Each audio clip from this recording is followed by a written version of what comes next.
Fala, nação santista, tudo bem com vocês? Vamos comentar um pouco aí sobre o jogo do Santos de segunda-feira. Jogo importantíssimo contra o Bragantino fora de casa, jogo que fecha a 32ª rodada aí do Campeonato Brasileiro. O Santos já vai entrar em campo sabendo dos resultados dos seus rivais ali, buscando as posições acima e também tentando se livrar das posições abaixo. Então, um jogo importante. Santos, como todos sabem, não tem um desempenho muito bom fora de casa, um time muito irregular, mas vem de uma boa vitória, de uma vitória convincente sobre o Lanterna Juventude por 4-1. Porém, é um time que podem ter mudanças aí em relação ao time que goleou o Juventude, né? É isso que eu vou comentar com vocês aí nesse vídeo, né? Em relação à tabela de classificação, o Santos é o 11º colocado com 40 pontos, o Bragantino é o 13º com 38. Então, uma derrota do Santos já faz o time cair uma posição ali, perder a vaga, pelo menos para o Bragantino, né? Então, por isso é tão importante o time pontuar nesse jogo. Acho que o time do Santos não tem riscos de cair nessa temporada. Precisa aí de 5 pontos para se livrar do rebaixamento. As equipes da zona de rebaixamento não conseguem vencer, não conseguem sair de lá de baixo. Então acho que vai ser um final de ano mais tranquilo em relação ao que foi ano passado, que se eu não me engano o Santos se livrou 3 ou 4 rodadas ali antes de terminar o campeonato. Até terminou na 10ª posição, mas acho que o time dessa temporada consegue voos mais altos e ficar mais livre, ficar livre aí mais rapidamente dessas últimas posições ali da zona de rebaixamento. Em relação a Libertadores, não dá para se iludir, né? Se o Santos conseguir a oitava vaga, ali, a 8ª posição via Campeonato Brasileiro e for para a pré-Libertadores, é um motivo para se comemorar, porque foi um ano desastroso, né? Nos mata-matas e também no Campeonato Brasileiro com muita irregularidade.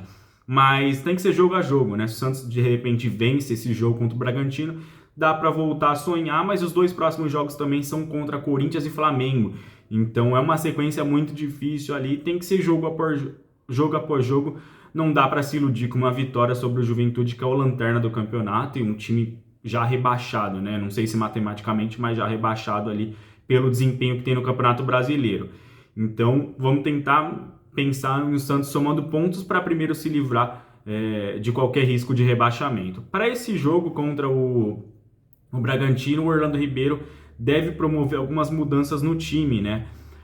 Claro, já tem o desfalque de 2 jogadores importantíssimos, que é o Maicon, que teve uma lesão muscular e deve voltar só daqui umas 2 semanas, e o Soteldo, que teve uma lesão muscular contra o Atlético Mineiro, não deve voltar esse ano, só em 2023. O Santos não passou nenhum tipo de previsão de retorno, mas pela lesão e pelo tanto que falta para terminar o campeonato, né? Falta menos de um mês, o Soteldo só deve voltar aí no próximo ano, né? 2 jogadores importantíssimos, então o Orlando Ribeiro tenta buscar alternativas aí para montar um time titular forte.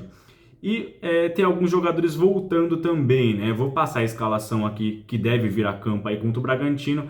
E pode ser que tem posição, por exemplo, aqui que tem 2, 3 jogadores brigando pela mesma vaga. Então vou passar o jogador que deve jogar e os jogadores que podem entrar também nessas vagas. João Paulo mantido no gol, titular absoluto do time do Santos. Natan na lateral direita foi expulso contra o Atlético Mineiro, né? Cumpriu suspensão contra o Juventude, tá de volta agora, tá disponível para esse jogo contra o Bragantino. Em circunstâncias normais, é o titular da vaga. O Auro entrou no lugar do Natan no último jogo. O Auro, que não jogava há meses, muitos meses sem ser aproveitado, entrou porque o Natan estava suspenso e no intervalo do jogo contra o Juventude se machucou. Entrou o Madison no segundo tempo e o Madison marcou um dos gols da vitória. Então é uma completa bagunça aí na lateral direita, não se sabe quem vai jogar. Madison e Auro, lembrando, tem contratos se encerrando aí no final desse ano, não devem ficar no Santos. Então é uma bagunça, né? Deve ser o Natan, mas pode ser o Madison ou pode ser o Auro, que teve a lesão, só que não foi detectado nada e deve ser relacionado aí para esse jogo. Então são 3 jogadores, mas o normal é o Natan voltar de suspensão e jogar. Luiz Felipe completa a dupla de zaga com o Eduardo Bauerman, na esquerda Felipe Jonathan. Até aí tudo bem. No meio campo, Rodrigo Fernandes é o primeiro volante, né? Tem muito mais qualidade, intensidade de marcação do que os outros concorrentes ali para a vaga. E aí, para segundo volante, já começa a grande dúvida, né? O Sanches é o jogador que está fazendo essa função, mas claramente não tem mais idade para jogar nessa posição, marcando tanto, tendo que ir e voltar ao campo de ataque, né? Um jogador que está cansando no segundo tempo e não foi bem nos jogos que foi testado ali como segundo volante. Então o Sanches vinha jogando, mas está muito mal, não deve ser o Sanches, pelo menos eu acredito que for uma questão ali de desempenho, o Sanches não deveria jogar. Se não for Sanches, pode ser tanto o Sandri quanto o Zanocelo, né? O Sandri entrou bem contra o Juventude, não jogou uma má partida quando entrou ali no segundo tempo, no intervalo do jogo, e o Zanocelo nem entrou, já não entra faz alguns jogos ali, tá muito mal e acho que está sendo preservado. Então eu daria chance para o Sandri, porque é um jogador que eu tenho mais visão de jogo, tem mais qualidade no passe, não voltou bem depois da lesão, jogou mal em vários jogos, mas eu acho que tem mais potencial e mais futebol do que os outros dois concorrentes para a vaga, né? Vamos ver quem que o Orlando Ribeiro escolhe aí para começar o jogo contra o Bragantino. E no meio-campo, como armador da equipe, o Lucas Barbosa fez a função, foi escalado ali no meio, né? Todo mundo antes do jogo achou que ele seria um meio-campista da equipe, mas não. Ele jogou bem colado no Marcos Leonardo, como uma espécie de segundo atacante ali, encostado no Marcos. Então o Santos jogou com 4 atacantes, com o Ângelo e o Lucas Braga nas pontas, e Lucas Barbosa e Marcos Leonardo no meio. 4 atacantes, eu acho que ele não vai repetir novamente, né? Essa escalação aí contra o Bragantino, porque o Bragantino é um time de qualidade de passe que tem um meio-campista bom e o Santos não deve ter. Se jogar com 4 atacantes, não vai ter superioridade numérica ali no meio-campo e pode ser que o Bragantino domine completamente o meio. Acho que o Orlando Ribeiro agora vai colocar um jogador armador até para recompor mais e fazer a função de meio-campista, tentar ganhar um meio-campo. Então aí o Lucas Barbosa já não tem essa mesma característica. Aí pode ser que entre ou Ed Carlos ou Luan. A tendência é entrar o Luan, porque tem mais experiência. O Ed Carlos jogou muito bem o último jogo, né? Deu um lindo passe ali para o Marcos Leonardo, mas está ganhando espaço agora. Então, vamos ver o que o Orlando Ribeiro escala, né? Eu colocaria o Ed Carlos, acho que tem que aproveitar o momento e ali no segundo tempo, se ele não estiver bem, colocar o Luan em campo para ver se ele consegue dar algum toque de qualidade. Eu relacionaria o Bruninho, o Bruno Oliveira, mas já não está nos planos do Santos, não deve mais entrar em campo, infelizmente, nessa temporada, né?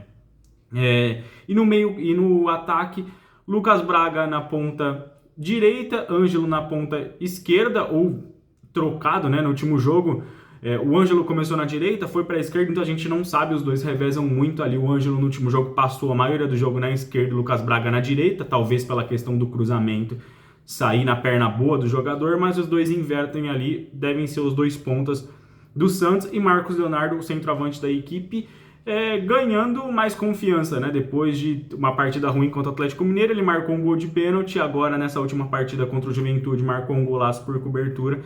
Então, tomara que volte a boa fase aí o nosso centroavante Marcos Leonardo. E é isso, galera, um time do Santos que pode ter mudanças em 3 posições ali, né? Na lateral direita, para segundo volante e para meio armador. Vamos ver como o Orlando traça aí o time que vai atuar nesse jogo contra o Bragantino, que é um time perigoso também, tem seus pontas rápidos, né? Tem Elinho por um lado, Arthur pelo outro, é o grande ponto forte do Bragantino aí nessa temporada, são os pontas, a velocidade, os contra-ataques, tem que ficar esperto nisso. Tem o Raul, que é um meio-campista que desarma bastante, um volante que marca com qualidade também no meio. Então não é um time ruim, é um time que está em má fase, assim como o Santos está. Então tem que ter muita atenção aí fora de casa para não sofrer com isso, né? São 2 times com irregularidade aí no Campeonato Brasileiro. Vamos ver quem se sai melhor. Se o Santos quiser sonhar com alguma vaga ainda numa 8ª posição de Libertadores, tem que vencer fora de casa, coisa que não está acontecendo nesse campeonato. Mas agora é o momento, né? Mas o importante é focar primeiro em se manter na primeira divisão e planejar muito bem esse ano de 2023, que não deve ser fácil para o Santos, mas a tendência é melhorar o lado financeiro e fortalecer o elenco ano após ano. É isso, galera. Deixa nos comentários quem você escalaria aí no time do Santos, time titular. Valeu e até o próximo vídeo.